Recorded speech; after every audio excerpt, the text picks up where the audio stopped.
ఈ రోజే డౌన్లోడ్ చేయండి. మీ ఫేవరెట్ షోస్ చూడండి. పంతులు గారు, ఈరోజు మా కూతుళ్ళు ఆద్య రామ మెడలో కూడా మా అల్లుళ్ళిద్దరూ రూపు కట్టబోతున్నారు. అలాగే అమ్మా, మీ రూపులు కూడా ఇవ్వండమ్మా.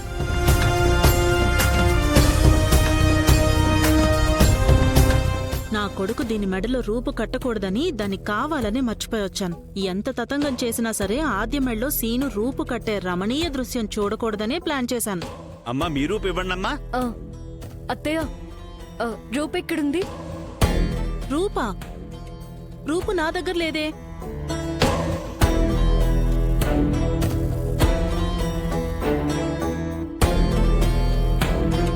నువ్వు తీసుకురాలేదా? అంటే మీరు తీసుకొస్తానని చెప్పారు కదా అత్తయ్య. ఇది మరీ బావుందాద్యా. రూపు కట్టించుకోవాల్సిన దానివి నువ్వు జాగ్రత్తగా పెట్టుకోవాలి కదా. నువ్వు మర్చిపోయి నన్ను అడుగుతావు. గొడవలన్నీ పోయి మన అన్యోన్యంగా ఉన్నప్పుడు నేనేదో కావాలని తాలేదు అనుకోరు.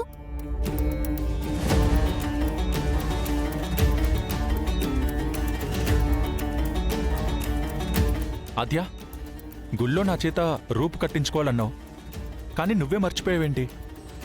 లేదు శ్రీను, ఉంది, కానీ అత్తయ్య తెస్తానంది. నా మీదకి తోస్తావేంటాద్యా? నీ రూపు నీ బాధ్యత.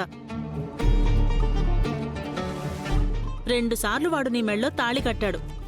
ముచ్చటగా 3వసారి కూడా రూపు కడితే ఎంత బావుండేదో కదా. ఏమే పద్మం, గుళ్ళో ఉన్నాం, అబద్ధాలాడితే కళ్ళు పోతాయి, చూసుకో. అది అబద్ధాలు ఆడేవాళ్లకు చెప్పండి. పద్మా, రూపు మర్చిపోయారు కదా, అంతే కదా, వదిలేయండి. జరగాల్సింది చూడండి. మరేం పర్వాలేదండి. నేను తీసుకొచ్చిన రూపు ఆద్య మెడలో సీనయ్య కడతాడు. అలాగే జానకి.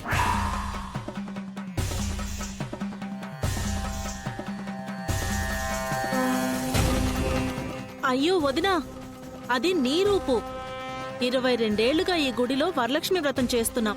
మొదటి రూపు అన్నయ్య నీ మెళ్ళో కడతాడు. తర్వాత మిగతా ముత్తైదువులందరం రూపు కట్టుకుంటాం. అదే కదా ఆచారం వదినా. నువ్వీరోజు ఇలా చేస్తే ఎలా? ఏదైనా అపచారం జరుగుతుందేమో.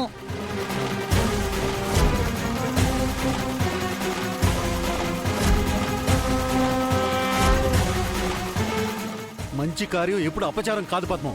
ఆ నోరు అశుభాలు తప్ప ఏమీ మాట్లాడదు. అనిపించింది చెప్పానండి, అంతే.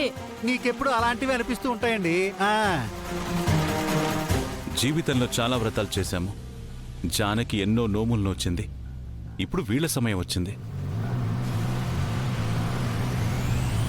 వీళ్ళ జీవితాలు సుఖ సంతోషాలతో సౌభాగ్యాలతో వర్ధిల్లాలి.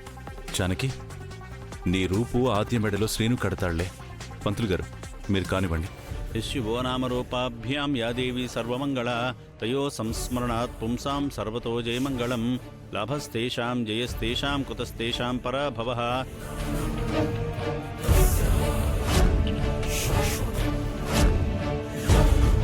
ఏషామిందీవరస్యామో హృదయస్థో జనార్దనః. సర్వమంగళమాంగళ్యే శివే సర్వార్థసాధికే శరణ్యే త్రయంబకే దేవీ నారాయణీ నమోస్తుతే. లక్ష్మీం క్షీరసముద్రరాజతనయాం శ్రీరంగదామేశ్వరీం